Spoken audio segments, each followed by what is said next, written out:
Am I live? That was all a bit sharp. I wasn't expecting to be live quite so soon. David always says he's going to do, well, I can't even do it, 3, 2, 1, and all he did was a thumbs up.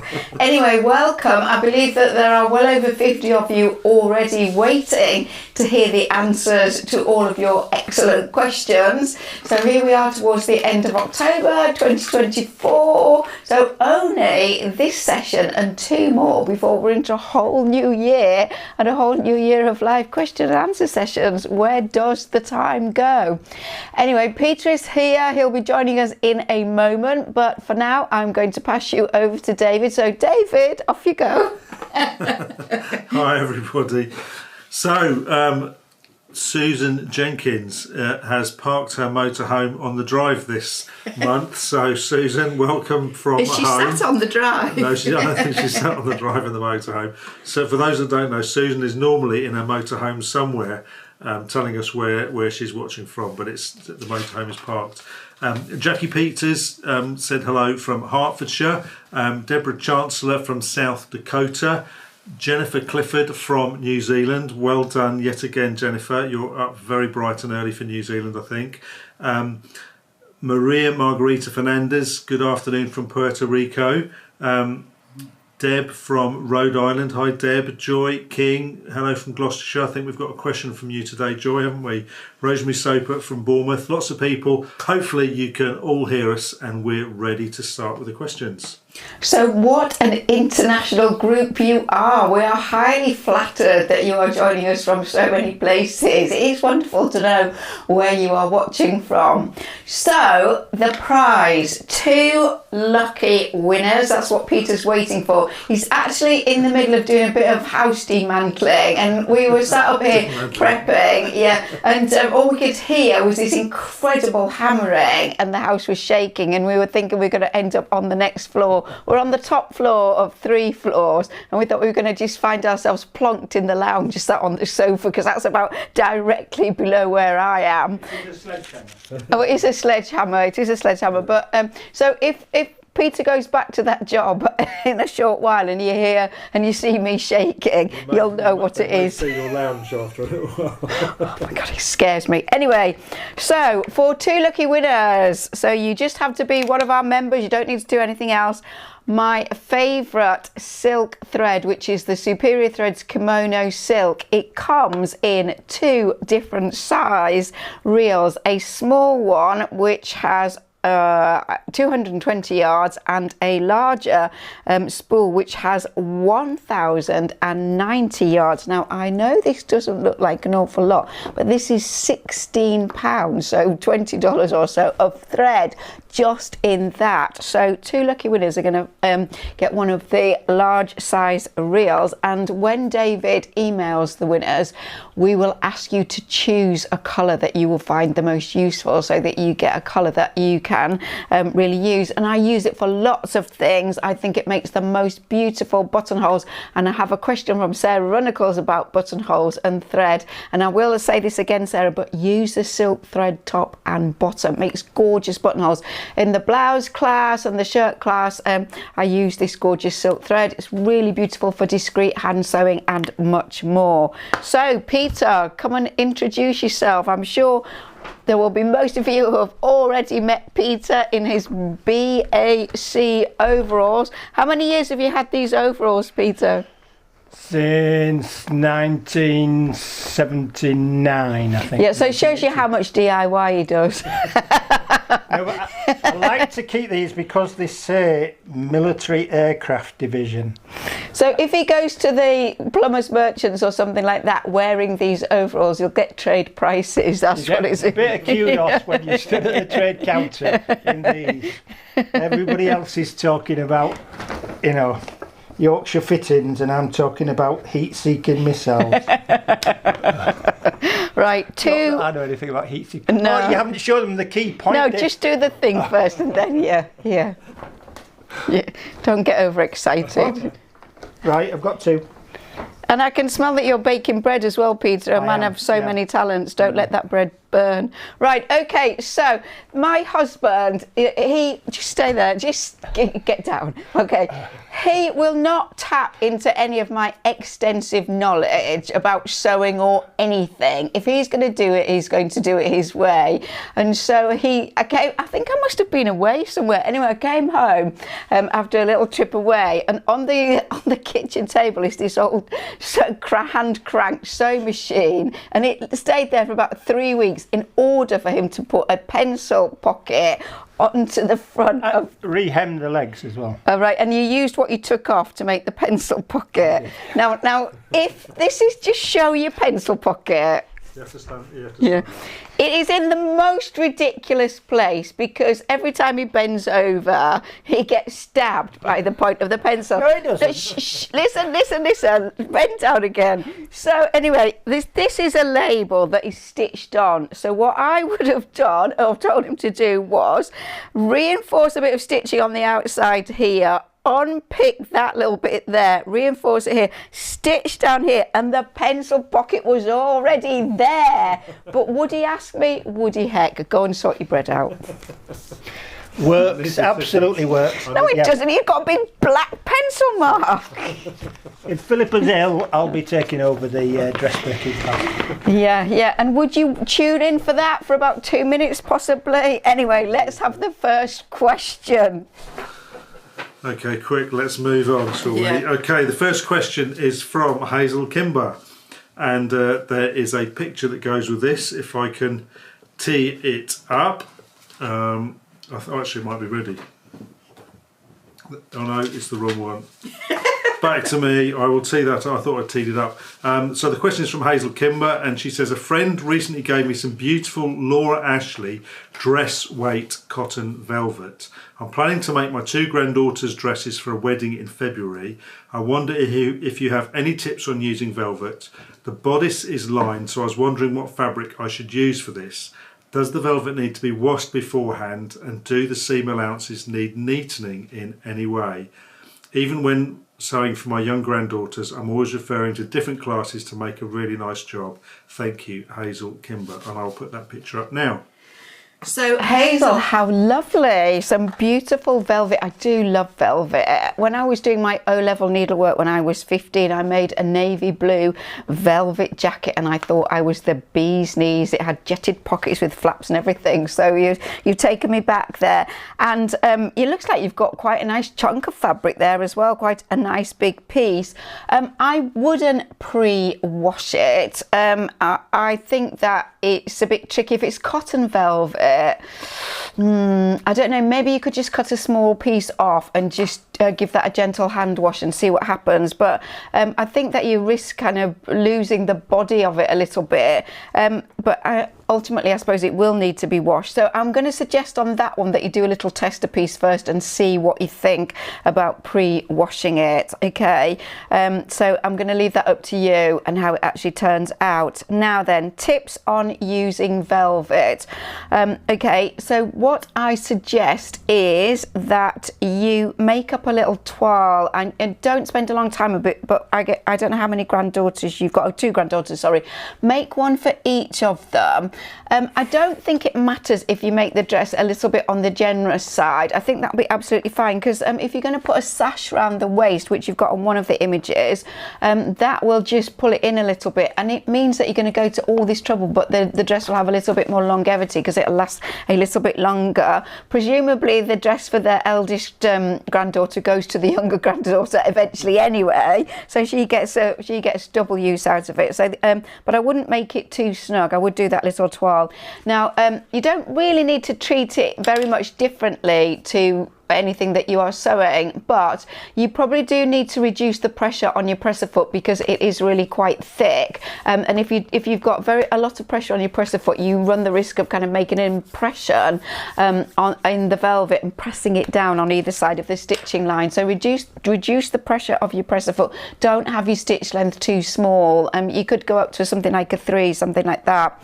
Okay, you will need to finish the edges off. If you've got an overlocker or a serger, that is your best option. I can hear Peter banging downstairs. I don't know whether that's coming through to you.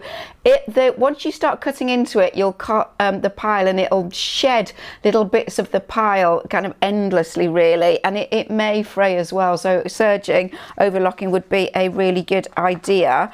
I don't know whether you're doing the version with the collar or not, but I imagine that it's got a collar and a facing. My suggestion is that certainly the facing should be done with something else, so a cotton, a good quality cotton fabric, you know, in the same colour, would make it a lot less bulky. And you could consider doing the actual collar, if you're putting a collar on it, in a contrasting fabric and a contrasting colour. I mean, there may be another colour in the theme for the wedding that would work really well for that. And as you can see on your pattern on the left hand side there, the collar and the bell is in a contrasting colour. So I would do that. Otherwise you're going to have an awful lot of thickness in seams at the neck. And again, you've got an option there with a little sleeve or a long sleeve or sleeveless. If you're going to do the sleeveless version, I don't know if you are, maybe you're not for that time of year, but I would bind the armhole, or if it's a facing, I would use a cotton again, the same as the neck facing, to reduce bulk and make it more comfortable for the girls to wear. And then the other thing that you need to be aware of is you can't just press your seams open on your ironing board. You need to have a scrap piece of your velvet fabric with the pile uppermost, and the seam that you are pressing needs to bed down into that, and you're going to press that with steam but not heavily. Be a little bit cautious with it, you don't want to flatten the pile. And in terms of the hem, again, I don't know what you're doing with the hem, but I would overlock it and just turn it up once, and I would give it a decent depth of hem. You can lengthen it as the girls grow, but also it'll add a little bit of weight to the skirt and it'll make the skirt section hold better. So if you've got any other questions on that you want to get in before the end of the session, anything that I've said you want clarification on, do ask, but that's all I can think of at the moment. Okay, thank you. So the next question is from Deborah Peterson, and Deborah says she's travelling to London next month and she wants to know if you can recommend a place to buy fabric for her Chanel jacket. Okay, so big trip to London with fabric buying going on there. Now then, I'm going to pass that over to I'm going to answer it, but I'm going to ask for recommendations from some of you who've been to London or live in London and know of good places to go. I used always to go to Berwick Street, but the number of fabric shops on Berwick Street is much reduced, but there are still 2 or 3 fabrics on Berwick Street, which is near Soho. The other place that has masses of fabric shops is Gold Hawk Road. They do tend to be kind of sari type fabrics. There is a lot of that, but there are other things as well. And if you research, if you just do a Google search on Gold Hawk Road fabric shops, you'll get information coming up. There is a place called Shaukat Fabrics, which is SHAKAUT, I think, and they are about half a mile or so from the Victoria and Albert Museum. They have a lot of Liberty lawns and their own kind of lawns, but they have a wide range of other fabrics as well.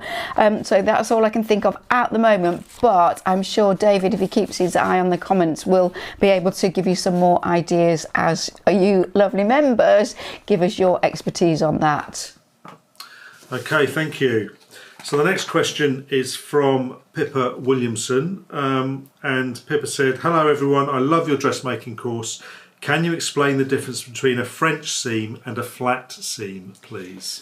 So Pippa, we have examples of both of these in various classes, and the very first class, which is the shift dress class, does use a flat seam, which is just a seam where the right sides are put together, you sew the seam and then you press the seam open and it gives a very flat seam. So it is a discrete general purpose seam.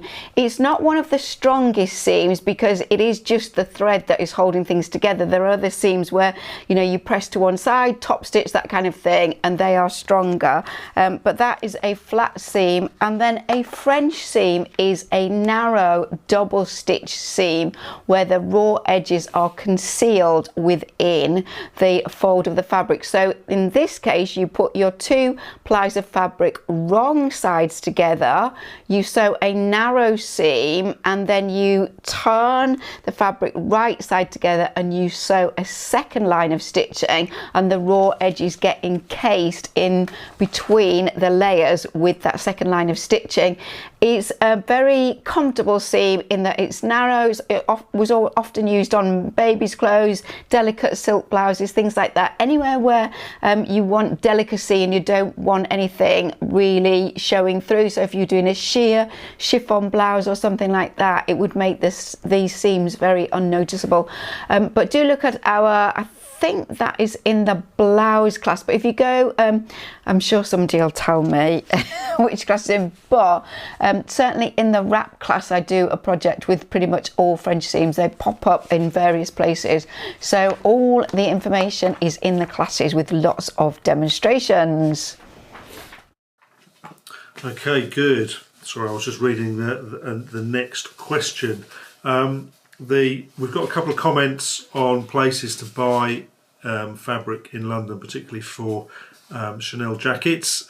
Deb says Joel and Sons have beautiful boucles. I think that's his. Joel. Joel, yeah, Joel and Sons.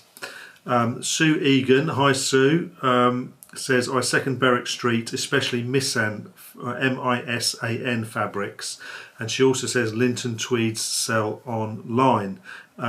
And Sheila Kidney says, oh no, Sheila says hello from Edinburgh. So I thought somebody else who, I thought there was somebody else who'd, no, I can't. Anyway, Deborah Chancellor likes the idea of Peter as a substitute, and Sue Egan is on the Eurostar, so well done, Sue. Wow. Heading back and watching on the Eurostar, so well done for that. Okay, the next question is from Joy King. And Joy's already said hello to us, so this is your question, Joy. Please could you help me with a problem I'm having with a shirt collar? I'm hoping to make this shirt for my hub and have the correct size pattern for him, except his collar size. The pattern info doesn't say anything about collar size, of course, just that I need to make a large fitting for him. I measured the pattern piece and it works out to a 15.5 inch collar. My hub, due to rounded shoulders, has a forward jutting head, so he needs a 16.5 inch collar. And Joy's already done all the other alterations on this. It wouldn't matter too much in casual wear, but we're going to go to a funeral and he will want to wear a tie. How would you suggest I make the collar size an inch bigger, please?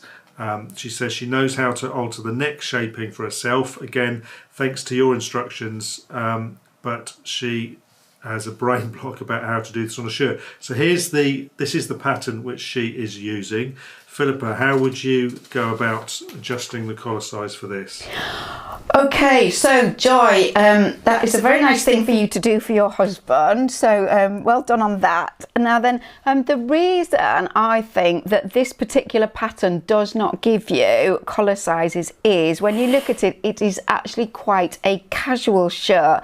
But having said that, you will be able to wear a tie with this particular shirt because it is a two-piece collar. It does have a collar stand.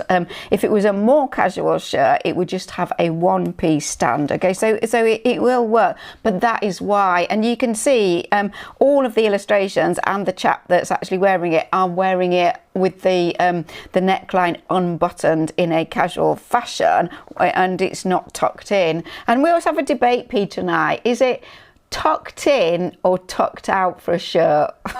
The tucked out sounds wrong to me, but you hear that in advertising and things. So yeah, anyway, so my suggestion is that you do make a quick toile for just the body and the collar, and I wouldn't even do a kind of two-piece collar. What I would do is I would cut the front and back out. You don't need to do the full length, and I'm going to say to you, don't bother with the sleeves in that, but cut a single collar stand and a single collar, and just kind of fold in the seam allowance on the actual collar part and sew that on, because then you will be able to see how the collar sits on your husband, and understand how much too small it is, because I don't think with your husband's body it's as simple as just measuring round his neck. What I imagine is that if he's got kind of rounded shoulders, his neck will be forward, and what I wonder is when you make the toile is that you will have excess fabric at the neck here, because if you do that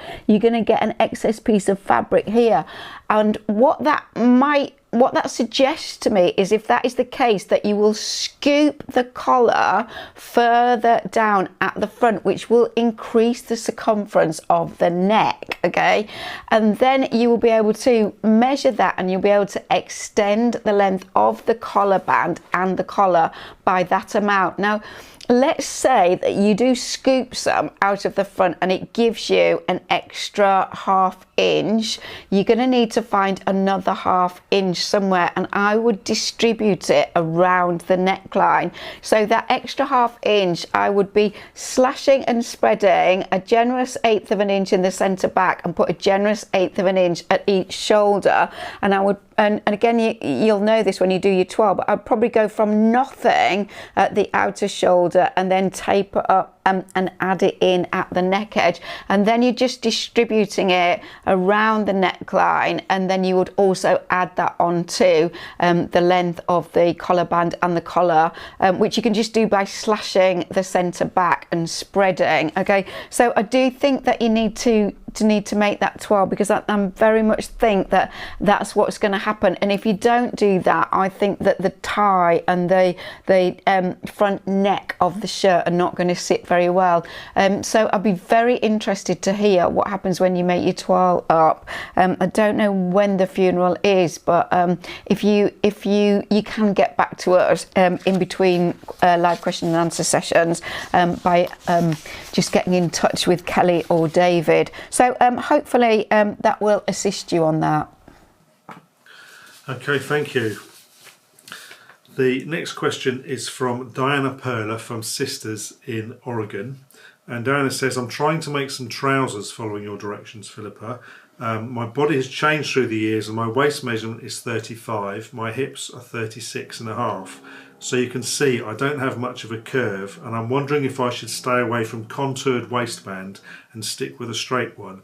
Thanks for all your wisdom and willingness to share your knowledge. And that's from Diane Perler in Sisters in Oregon. Oh, the home of the quilt show. I mean the Sisters Quilt Show, not the quilt show. Okay, Diane, I don't know that I think that it matters too much one way or the other, really. A shaped waistband on trousers tends to sit just on your waist, and the waistline finishes on your waist, whereas a waistband tends to sit above your natural waist. Okay, I mean, even though you don't have very much difference in the measurement between your hip and your waist, there still is a little bit of curvature going in there. So I think both of those are equally suitable for you, and really the difference is that the shaped waistband, which in the trouser class is a 3-piece waistband, is what I actually do, sits and finishes at the natural waist, and the strip waistband tends to sit just above that. So I wouldn't say that one was better for you than the other. And I think that, you know, this is all a kind of learning curve, isn't it? And that what I would say to you is, you know, don't do it all right now, don't feel pressured about it, but make one pair of trousers with the shaped waistband, make one pair of trousers with the regular like jeans type band waistband, and just see which you prefer in wear, how they fit you and how comfortable they feel. It might be that the shaped waistband that just finishes a little bit lower is more comfortable for you, and you might prefer that. So again, we would like to hear your thoughts on that when you're a bit further down the line with it. Okay, thank you. Joy King says, thank you very much, Philippa. I'll follow your very helpful guidance. Sarah Runnacles has some advice on where to get trimmings. She says new trimmings on Berwick Street and McCulloch and Wallace in Poland Street are great for Chanel style trims and buttons. So that's some more information on that. Okay, the next question is from Paula Pattengale. And Paula says, I'm totally intimidated by the Chanel Jacket project. First, the pattern is for advanced sewers and I am a beginner learner. That scared me. Then the toile has me flummoxed. I've only done patterns with side seams. How do I make adjustments with what seems like the princess seams, or whatever they're called, on the Chanel jacket?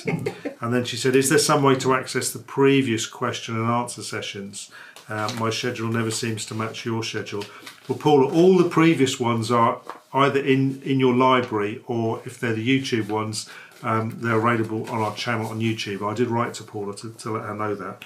But Philippa, Chanel jacket for a beginner learner. What can you offer us? I do think a Chanel jacket is quite an advanced make, and perhaps not something that a beginner should be attempting to do in quite the same way that I make it in the Chanel jacket class. Now this pattern, which is Vogue 7975, we have chatted about it before, it gets very good reviews online. I haven't actually made it up, but it's a Vogue basic design. Okay, so it's the look and hopefully a really nice fit of a Chanel jacket, but without all of the complex work that goes into that. So what I would suggest to you is that in order to get more experience at sewing, you're just going to sew and sew and sew and sew and sew absolutely anything.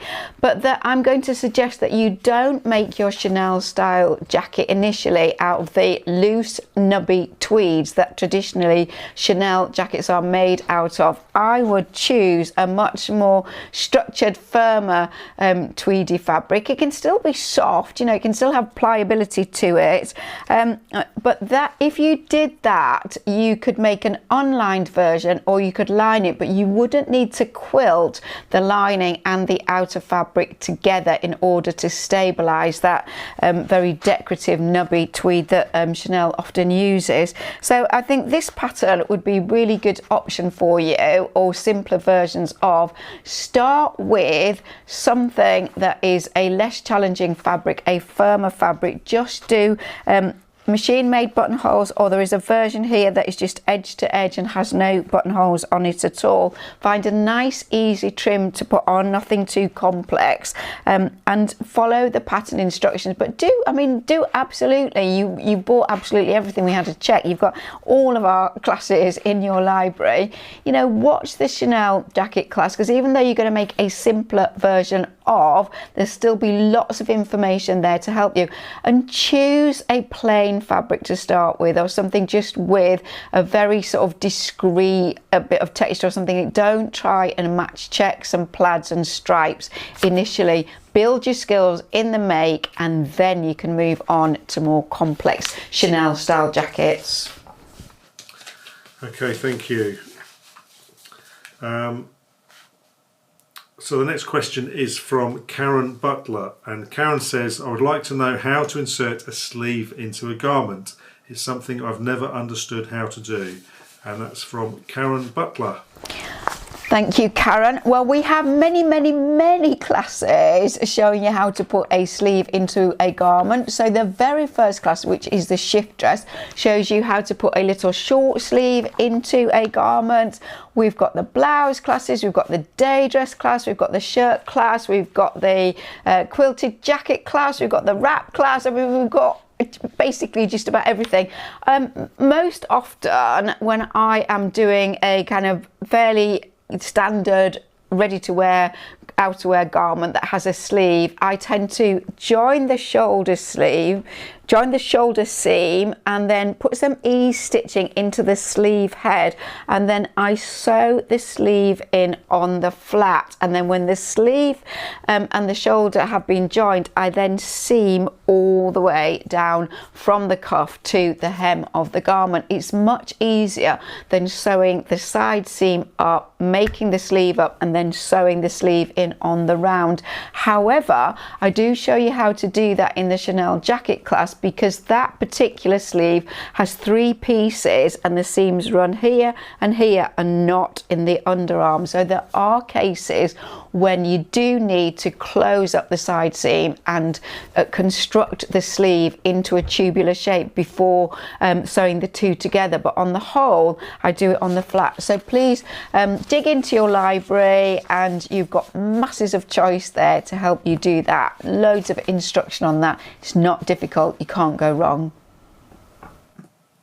Okay, thank you. Hopefully that helps, Karen.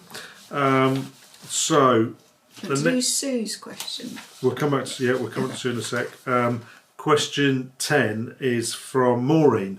Maureen Warden, and there's a picture that goes with Maureen's, and surprisingly I've got it teed up.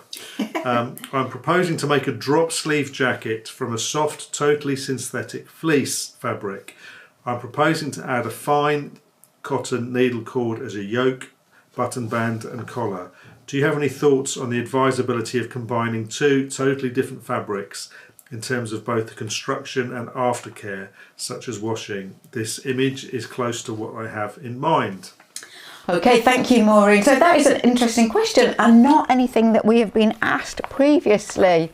So your fleece fabric is going to be the main body, front, back and sleeves, and then your needle cord, corduroy needle cord, which is quite a fine fabric, so not too heavy duty, is going to form the front band, the yoke at the back and the collar. I don't particularly envisage any problems at all, really.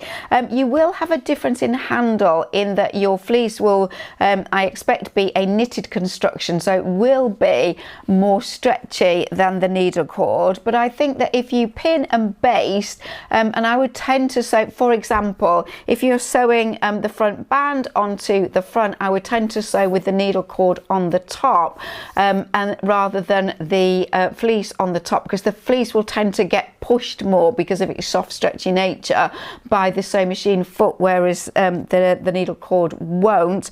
I would definitely pre-wash your needle cord, but you don't need to do that with your fleece. When you are using needle cord or corduroy and velvet, actually, oh, and that's the thing that I should have mentioned about the velvet. So hopefully, sorry, I can't remember the lady who was doing the little dresses, but when you run your hand down the velvet or needle cord or corduroy, there is a rough side and a smooth side. It should always be rough side down. It feels wrong, but when you're wearing it and you do that rough side down, it's the richest colour. It will look better, and those fabrics are directional. You must cut everything in the same direction with the rough side down. Okay, I don't know whether you are going to line this or it's going to be an unlined jacket, because you might need to just take a little bit of care in terms of choosing what your lining is going to be. And I don't know how you're going to finish off the hems, whether it's just turned back. Again, I would leave yourself quite a substantial turning of the fleece on both the hems and the sleeve, bottoms of the sleeve, so that it's got a bit of weight to it, because fleece is quite lightweight and it'll just help it actually sit a bit better on your body.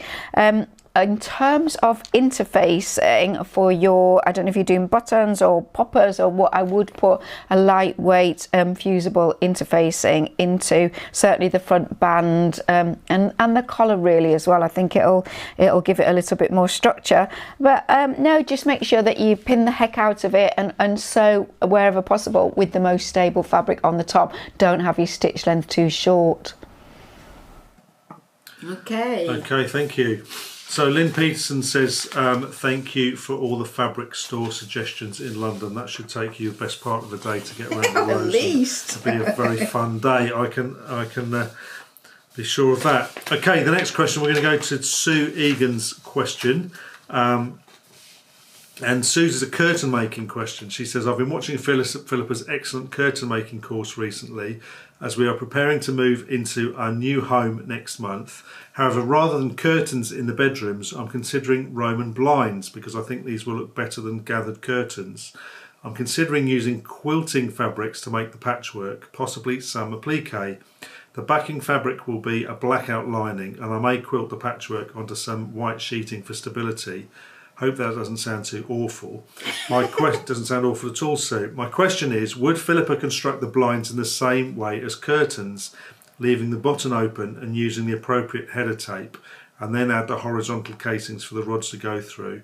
Or would Philippa recommend a different method of construction? Okay, and I know, yeah, I really ought to do a class on this, oughtn't I? David's always a bit wary of my home sewing classes because I don't really fit into any of the categories, but I do like to, I really would like to have all my kind of repertoire out there so that when I die it doesn't get lost. Yeah, absolutely. Now then, I think there's a lot to unpack here really, and I think that you need to think about this a little bit more. And Sue is the most beautiful, careful needlewoman and does the most gorgeous, precise work, so I know that she'll make a beautiful job of it. We don't know how big the windows are, and so I do think there is an issue with large windows and Roman blinds and weight. Okay, so you could end up with some really heavy duty blinds there, so I'm kind of thinking about it, and I almost wonder whether the actual was it a sheet you were saying, white sheeting for stability? I almost wonder whether that is not required, and that it could perhaps make the thing very heavy.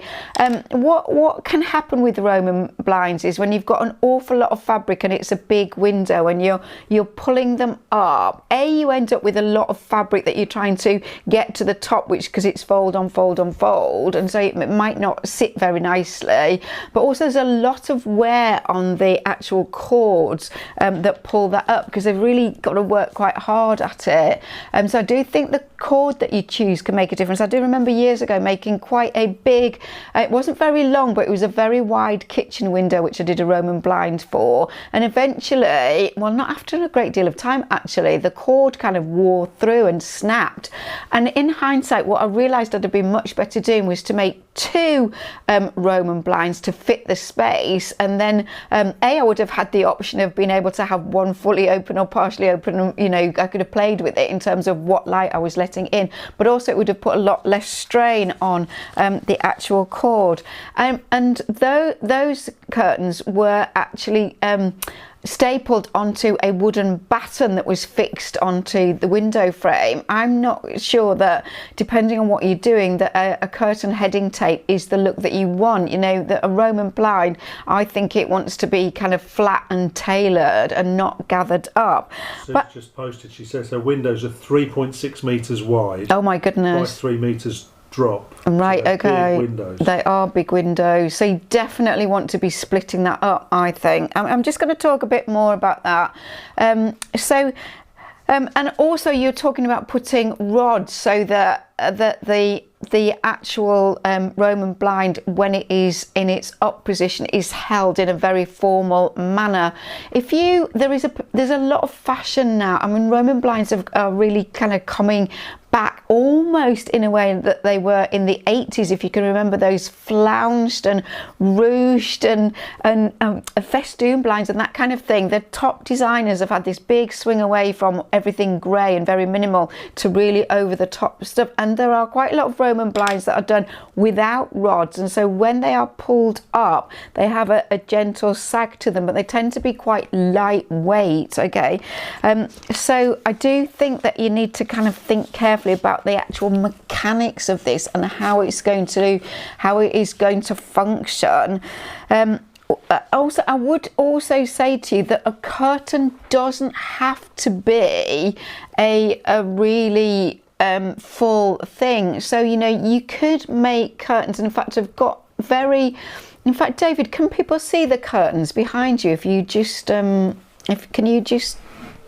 what I've got hanging in my studio are basically two quilts on a metal rail, and they don't have any pleating. They've got stippling in the middle, and they've got a fairly wide contrasting board around them, but they are actually really quilts rather than curtains, and so when they're drawn they're really pretty flat, and so you could do that in a similar way. I've just stitched the hanging loop onto the back of the curtain. There's no tape in there at all, or you could do tabs with them, so you don't have to have a kind of feminine full flouncy curtain. You can have it much more quilt-like, which is what you are aiming to do with your blinds anyway.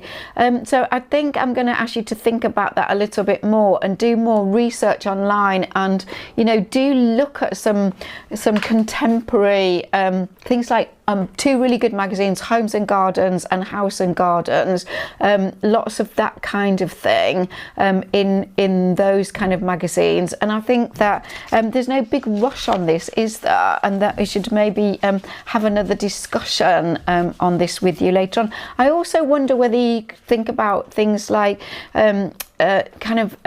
not exactly rattan, but the natural fibre roller blinds that could be used in conjunction with maybe a quilt-like curtain or something like that. So have another think, Sue, and just think about the kind of mechanics and the size of your window, because it's uncommon for windows of that size in terms of width and length to have Roman blinds because of the difficulties of the mechanic.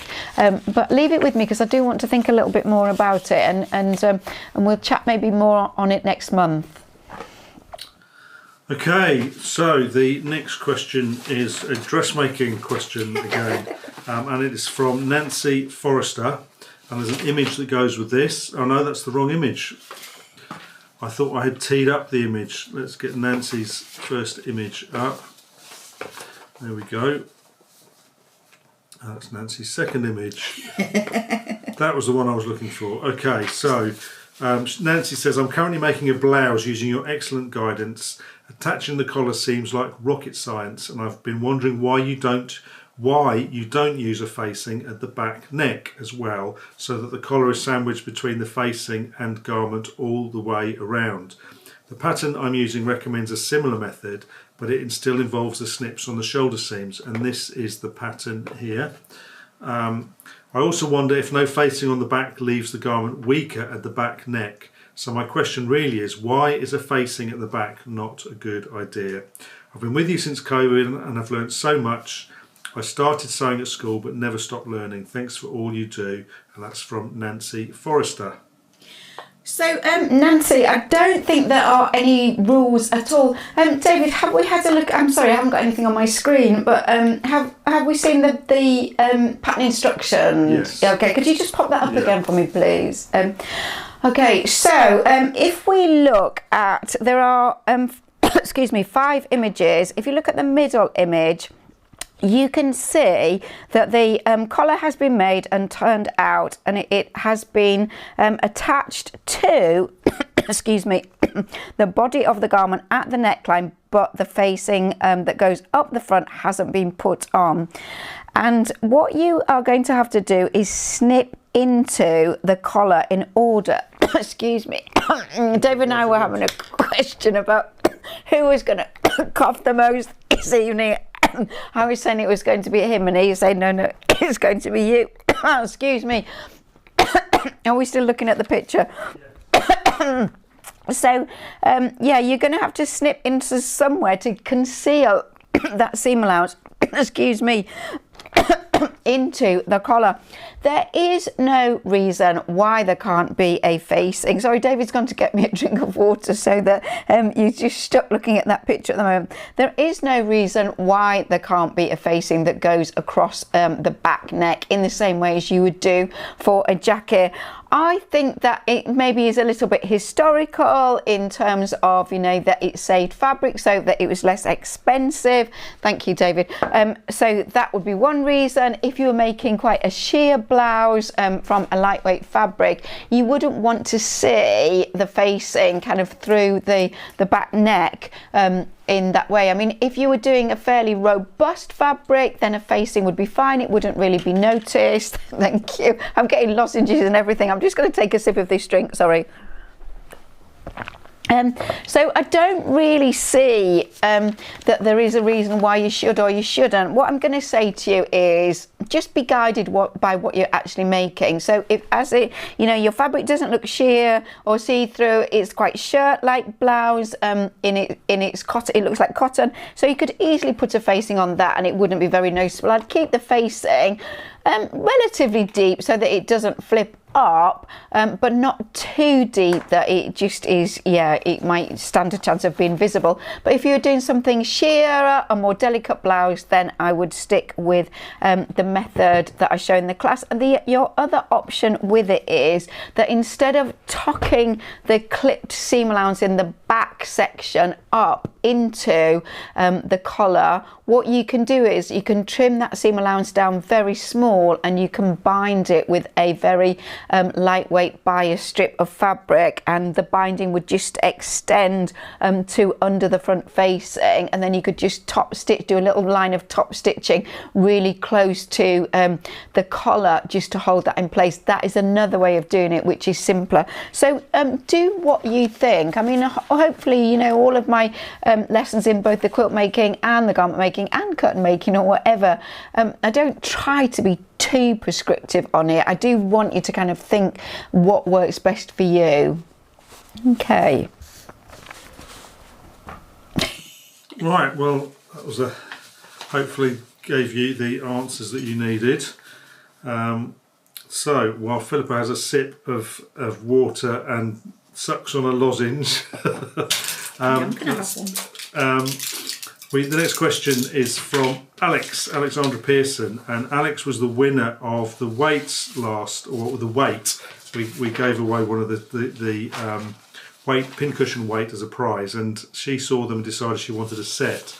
So she sent us a picture of her weights when they arrived. These are from Foxglove and what does it say on there? Foxglove and Field, if you're interested.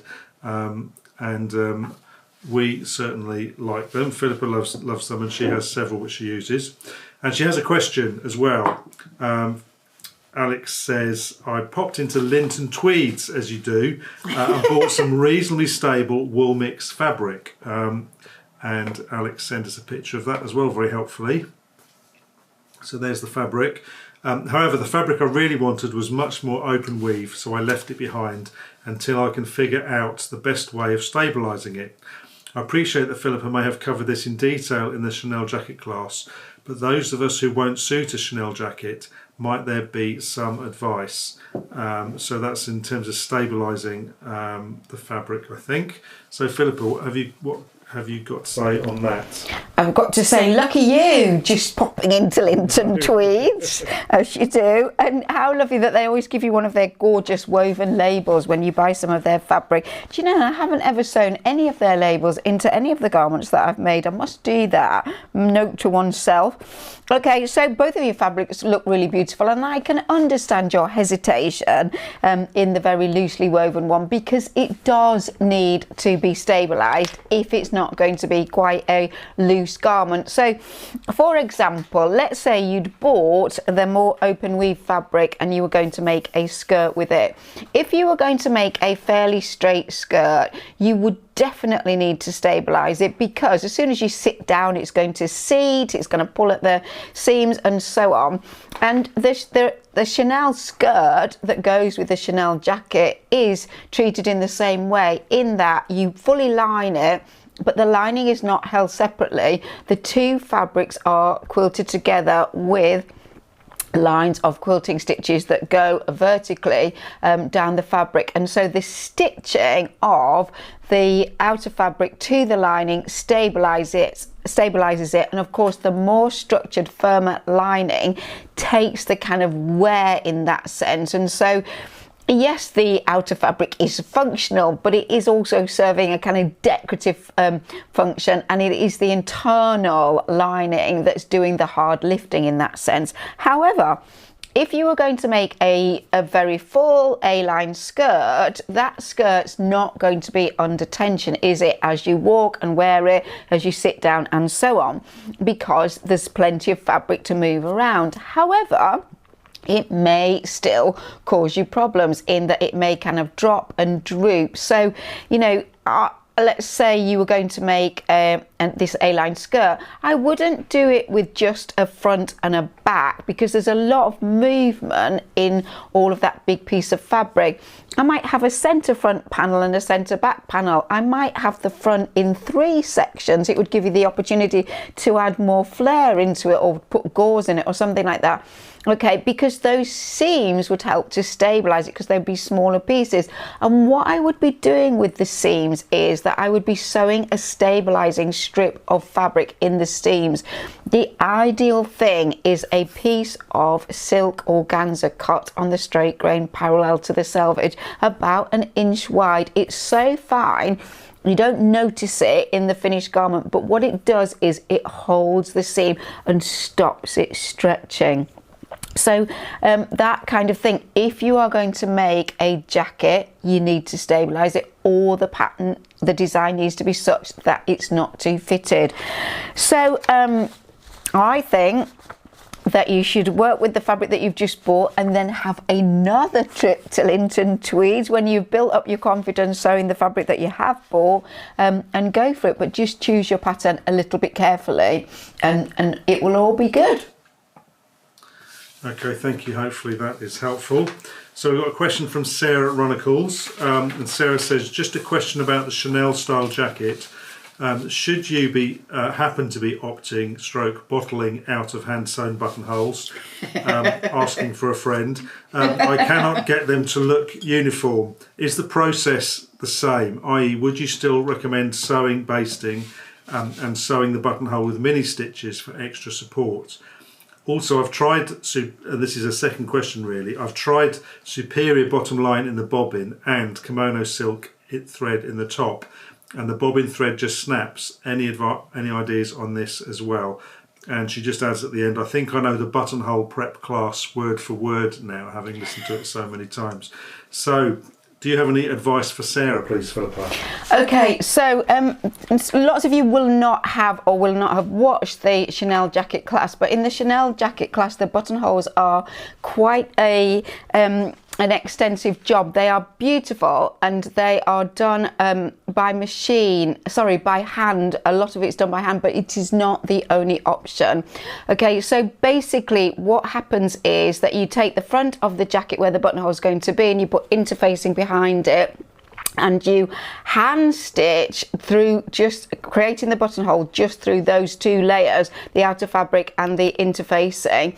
You then make a couple of little flanges from the lining and you sew those to the wrong side of the buttonhole opening. They cover up the back of the hand stitching. Hope this is making sense. And then when you put the whole thing together with the lining, you slash the lining where the buttonhole is and you turn the lining under and hand stitch around that to make sure that you've got the holes going all the way through and it's a functioning buttonhole.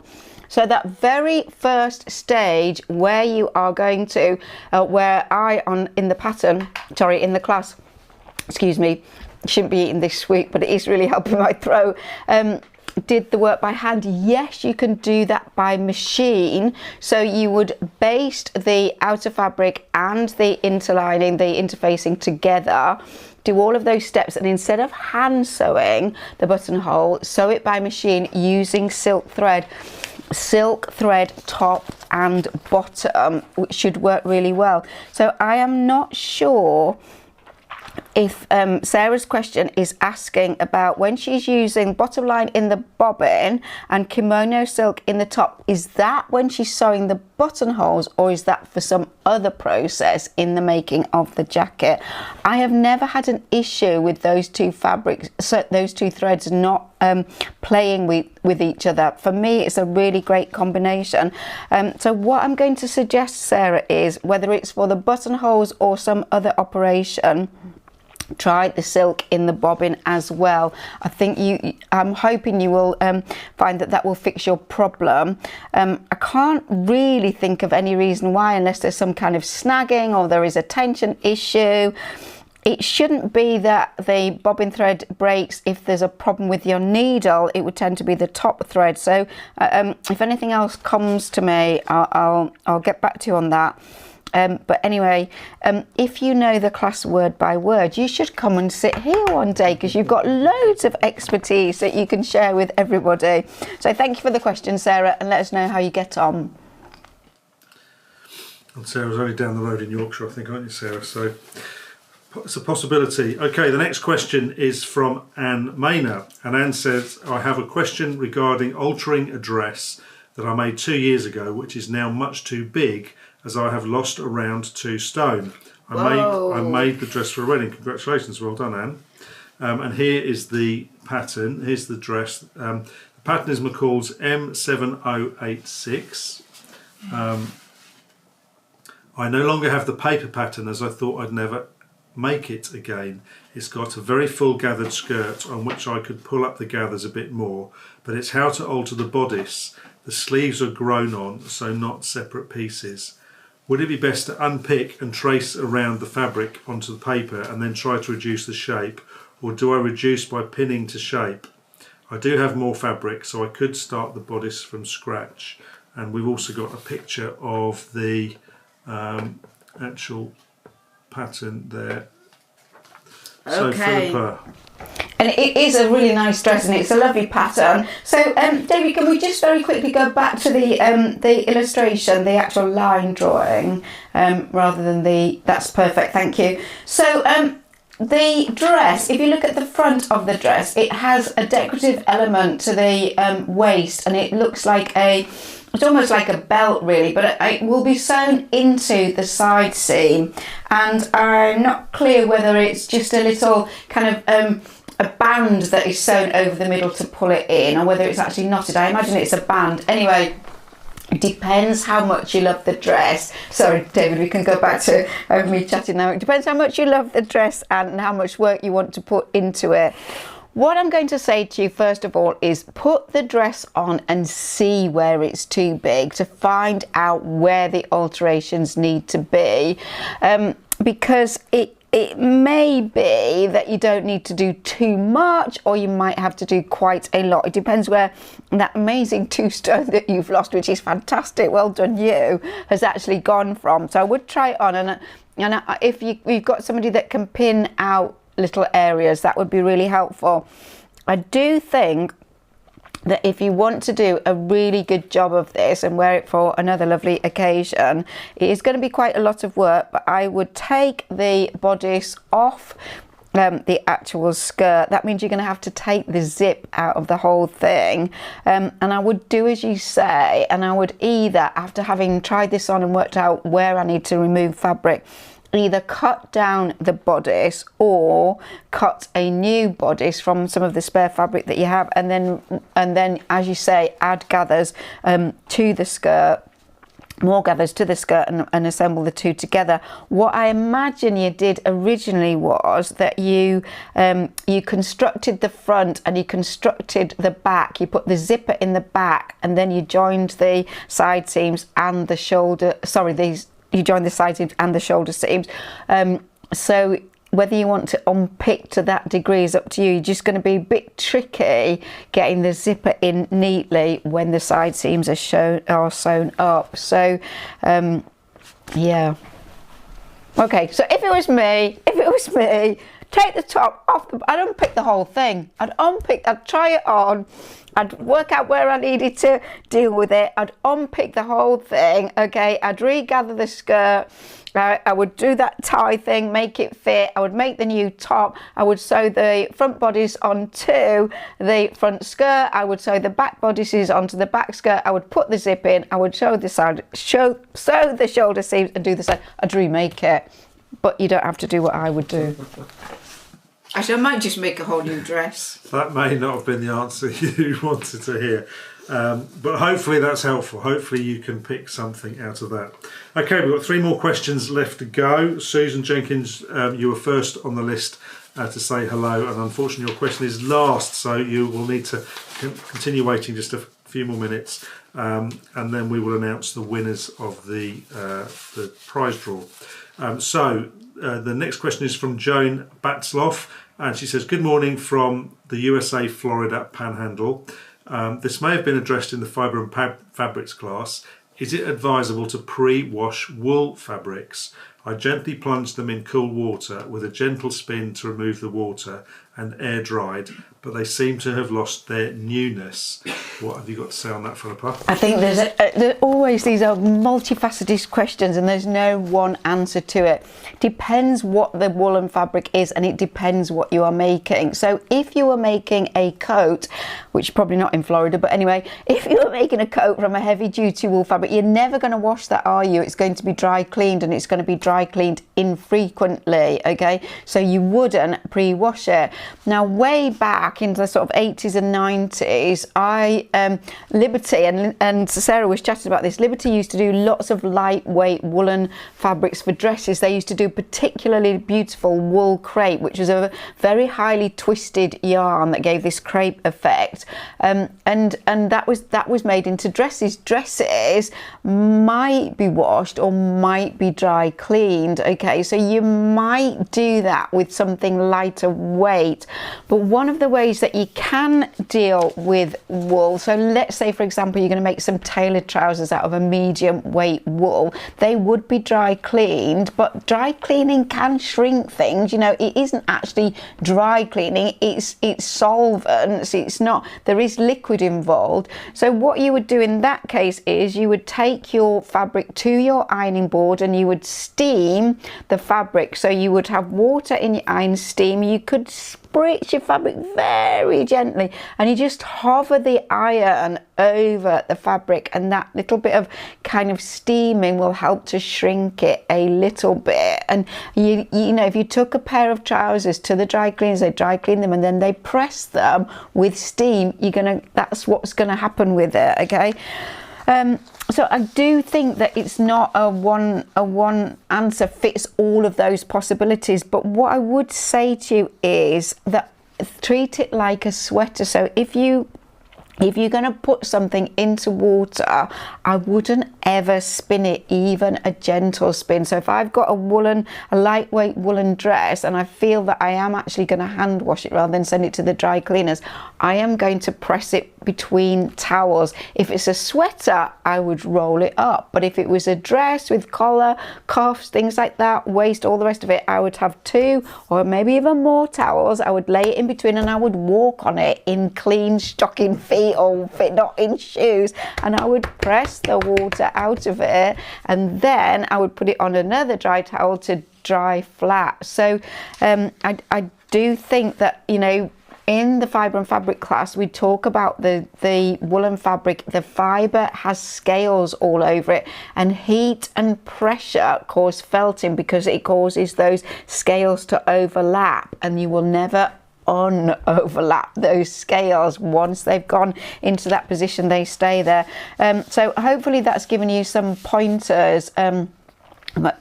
So yes, sometimes you would, but on the whole you probably wouldn't, which just leaves me on to say, while we're talking about that particular class, yesterday David and I filmed an additional section for that class as a result of some of the feedback we got on threads, and it's quite an extensive section, isn't it, David? David's just started editing it. It's going to be about 50 minutes of content on threads and what you would choose and why you would choose to use it and so on.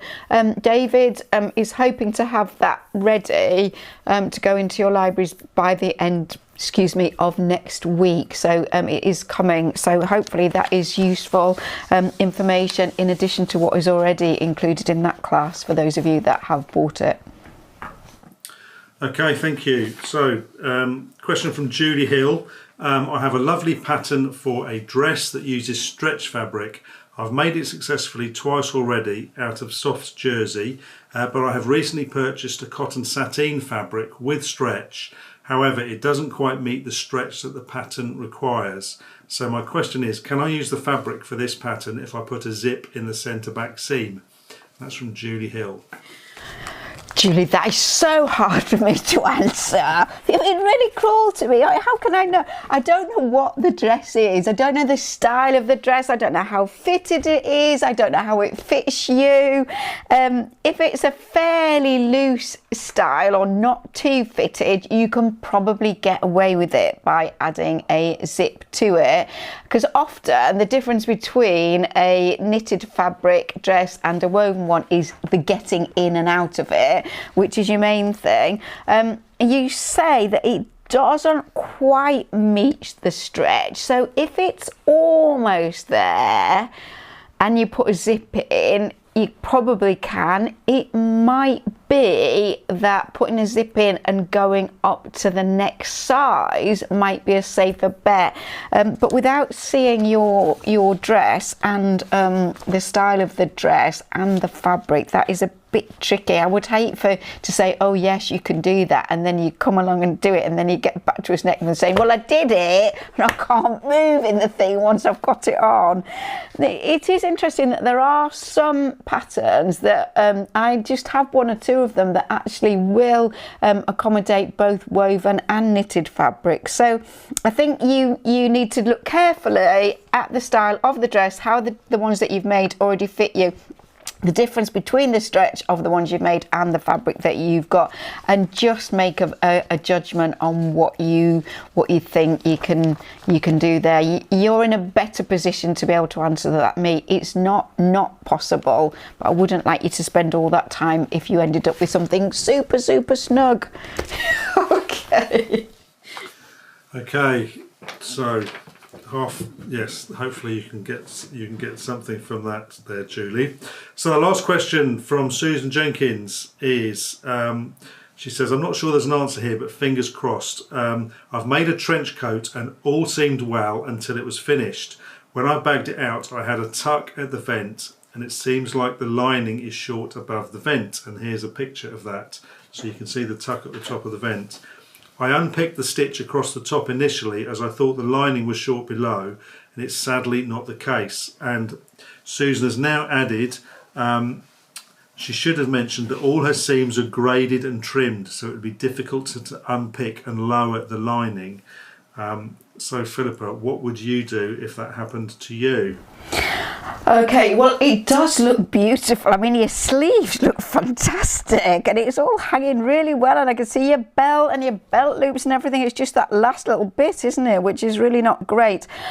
So what I would do, I wonder if you've got a dress stand, a mannequin, I would unpick all of that area and I would have it on the mannequin and I would just let it sit there for a day or two to kind of find its level, as it were. And then again, it's a little hard for me to see the actual construction and what's actually going on the inside there. I wonder that you don't actually need to have it completely kind of attached at that point, really, and that if there was if it wasn't attached at that point, it would be okay. I mean, I know you've graded all your seams and everything, but a little bit of top stitching can really strengthen things. And the fabric looks very sort of tightly woven and stable, so it doesn't look to me like you're going to get a lot of fraying with that. Often with a lining, and you see it on high-cost dresses, you see it on coats and things like that, there are little thread chains, aren't there, that hold the lining to the outer fabric at the seam, up the hem, things like that, so that they are together and they can't move too much, but they are kind of stabilized by that.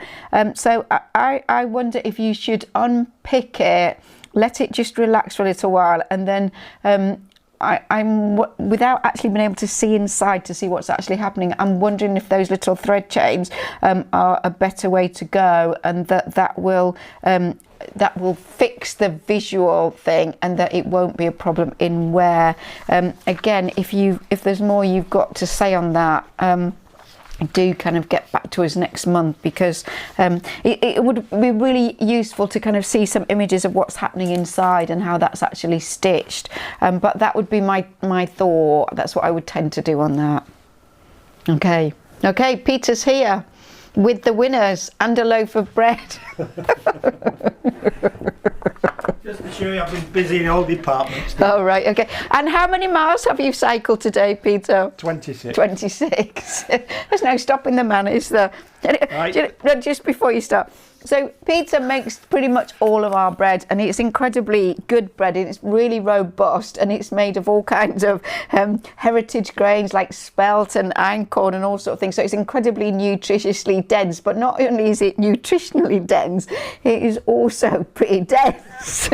And there was a point when Peter started making it, and if I ever went out and bought a different loaf just for a change, he would be quite upset, until I said to him, Peter, it's like having all this fruit in the world and saying to me, you can only eat apples. So anyway, it is the most amazing bread, and one slice of that and you're set up for the day, aren't you, Peter? Right, now you can read it. I'm not. Well, I'm not taking 26 miles. Holly Wright and Elizabeth Blenkinson. Okay, Blenkinsop, okay, yeah. Blenkinsop. Yeah. Oh, it says blinking sun. Okay. Anyway, Holly and Elizabeth, congratulations to both of you on winning a beautiful, beautiful reel of thread.